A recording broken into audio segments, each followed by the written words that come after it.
22. Coisas tolas que eu fiz. Eu tenho um arquivo em meu fichário de arquivos pessoais marcado com FTD, que é a sigla para Full Things I Have Done. Coisas tolas que eu fiz. Coloquei naquele fichário os registros escritos das coisas tolas das quais eu me sentia culpado. Às vezes, dito memorandos à minha secretária, mas às vezes eles são tão pessoais, tão estúpidos, que tenho vergonha de ditá-los, então eu mesmo os escrevo. Ainda me lembro de algumas críticas sobre Dale Carnegie que coloquei nos meus arquivos de FTD há 15 anos. Se eu tivesse sido completamente honesto comigo mesmo, teria um fichário completamente lotado destes memorandos de FTD e poderia repetir, com toda a honestidade, o que o rei Saul disse há 13 séculos. Eu banquei o tolo e errei muito. Quando tiro os arquivos de FTD e releio as críticas que escrevi sobre mim mesmo, elas me ajudam com o pior problema que já enfrentei: controlar Dale Carnegie. Eu costumava culpar os outros pelos meus problemas, mas à medida que fui envelhecendo e me tornando mais sábio, eu espero, percebi que eu mesmo, em última análise, sou o culpado pela maioria das minhas infelicidades. Muitas pessoas descobrem isso à medida que vão envelhecendo.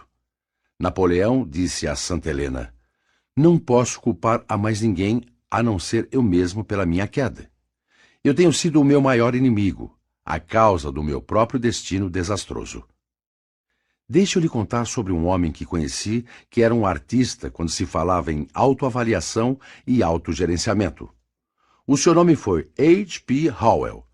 Quando a notícia de sua morte repentina na farmácia do Hotel Ambassador, em Nova York, foi divulgada para toda a nação em 31 de julho de 1944, Wall Street entrou em estado de choque, porque ele era o líder financeiro da América, presidente da diretoria do Commercial National Bank and Trust Company e diretor de várias grandes empresas. Foi criado com pouca educação formal e começou a sua vida profissional como empregado de uma loja do interior. Mais tarde, se tornou gerente de crédito da US Steel e cresceu em cargos e poder. Há anos eu mantenho um diário demonstrando todos os compromissos que tenho durante o dia. O Sr. Howell me disse quando pedi que me contasse os motivos de seu sucesso: "A minha família nunca planeja nada para mim nos sábados à noite, porque sabe que eu devoto estes momentos a uma autoavaliação e revisão e avaliação do meu trabalho da semana.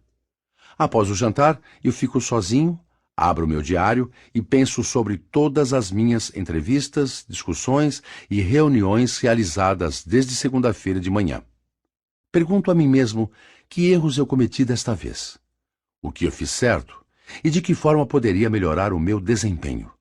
Que lições eu posso aprender com aquela experiência? Às vezes, eu vejo que essa revisão me deixa muito infeliz. Às vezes, me surpreendo com as minhas próprias mancadas. É claro que, com o passar dos anos, essas mancadas se tornaram menos frequentes. Esse sistema de autoanálise continuou ano após ano e já fez para mim mais do que qualquer outra coisa que tentei. Talvez H.P. Howell tenha emprestado essa ideia de Ben Franklin. A única diferença é que Franklin não esperava até sábado à noite. Ele fazia uma autoanálise severa todas as noites e descobriu que tinha 13 falhas sérias. Aqui estão 3 delas: perder tempo, se preocupar com coisas banais e discutir e contradizer os outros. O velho e sábio Ben Franklin percebeu que, a não ser que eliminasse estas desvantagens, não iria chegar a lugar nenhum. Então, ele batalhava contra uma de suas falhas por uma semana e mantinha um registro de quem havia vencido a luta a cada dia. Na semana seguinte, pegava outro mau hábito, colocava um par de luvas e, quando o sino tocava, saía de seu canto para lutar. Franklin manteve esta batalha contra suas falhas por mais de 2 anos. É por isso que se tornou um dos homens mais influentes e mais amados que esta nação já produziu. Albert Hubbard disse: "Todo homem é um grande idiota por pelo menos 5 minutos ao dia.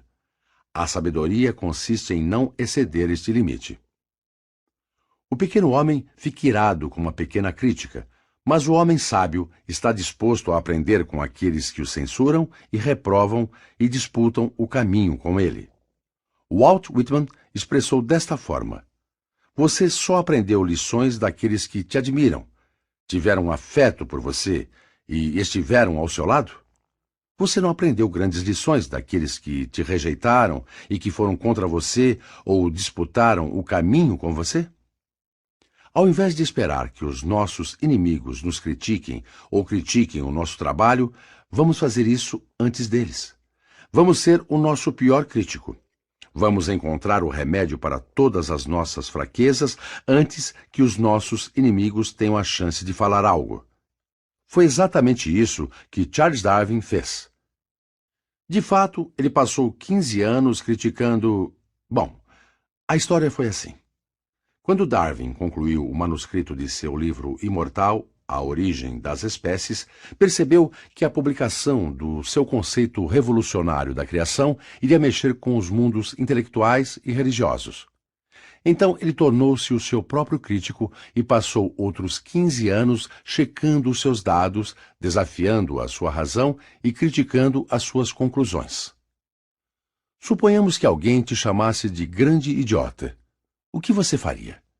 Você ficaria irado? Indignado? Aqui está o que Lincoln fez. Edward M. Stanton, o secretário de guerra de Lincoln, certa vez, chamou-o de grande idiota. Stanton ficou indignado porque Lincoln havia se intrometido nos seus assuntos. Para agradar um político egoísta, Lincoln havia assinado uma ordem transferindo certos regimentos. Stanton não apenas recusou-se a obedecer às ordens de Lincoln, mas chamou-o de um grande idiota por ter assinado tais ordens. O que aconteceu?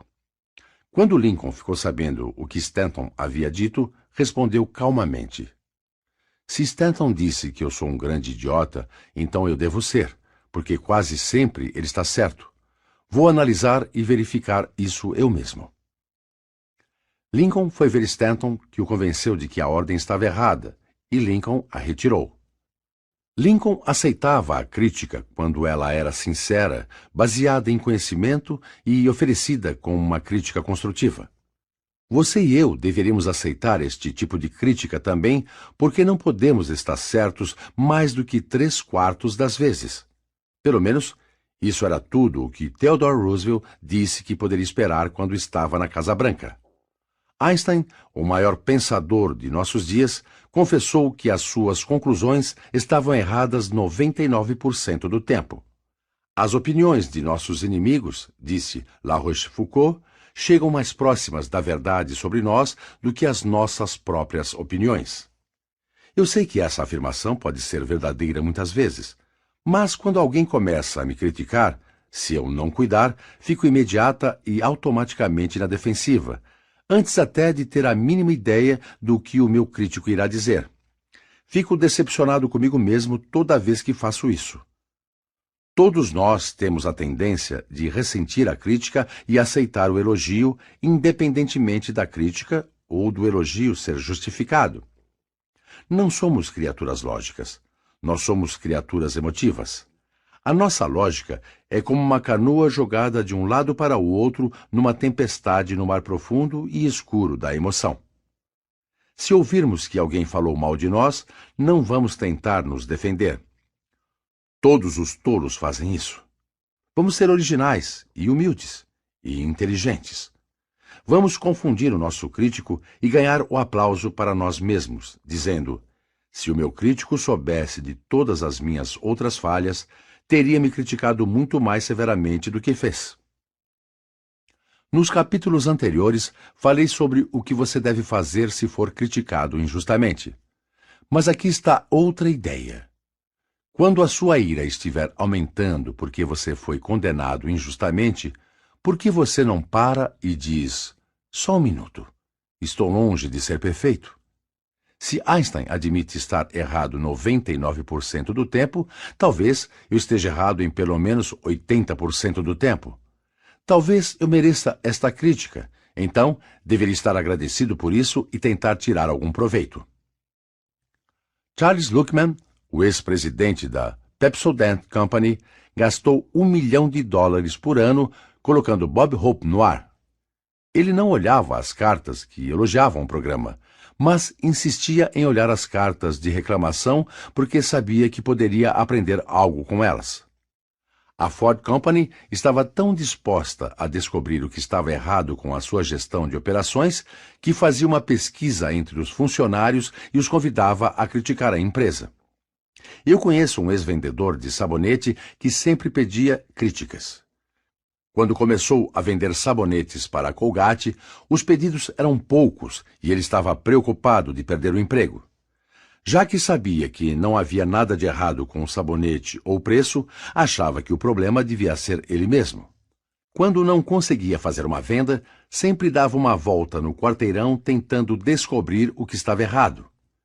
Ele havia sido muito vago? Será que faltou entusiasmo? Às vezes, voltava ao comerciante e dizia: "Eu não voltei aqui para tentar lhe vender sabonete. Voltei para que me desse conselho e crítica. Você poderia me dizer o que eu fiz errado quando tentei vender sabonete há alguns minutos? Você tem muito mais experiência e mais sucesso do que eu. Gostaria de saber a sua opinião. Seja franco. Eu quero que você seja completamente honesto." Essa atitude fez com que ele fizesse muitos amigos e conseguisse conselhos inestimáveis.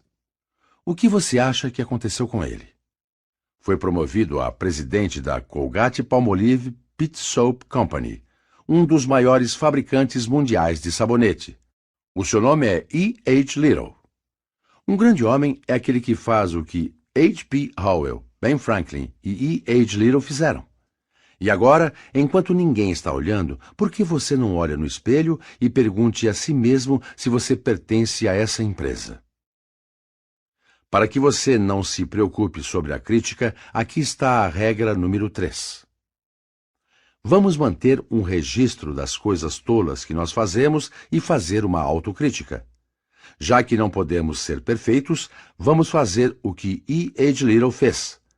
Vamos pedir uma crítica sincera, construtiva e auxiliadora. Resumo da